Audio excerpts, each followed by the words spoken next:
But I just had a thought, like, the reason why it's hard for me to like embrace and connect with white people sometimes is because I study history so much, especially black history. So I know about like all the terrible things that they've done to us, or how before we were kidnapped and enslaved, we were doctors and lawyers and queens and kings and teachers and all these other things.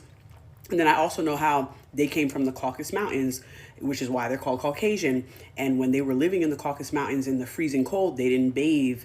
They didn't know how to start fires. They didn't do anything with their teeth. With their hair, they had lice. They would lay with animals and sleep with animals and just be unsanitary. And it wasn't until they met the Moors, who were like these prestigious, prominent black people, who taught them how to make fires and how to brush their teeth and how to bathe and how to do all these things. Or the fact that they used to eat our flesh as slaves after they would kill us and hang us. Or the fact that they would have picnics and hang us as a form of entertainment.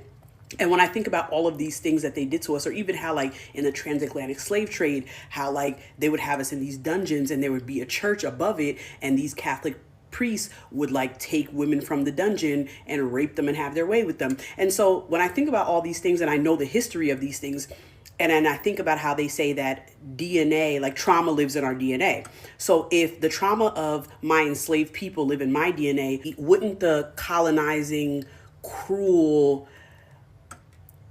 malicious, terrible ways of these people live in your DNA?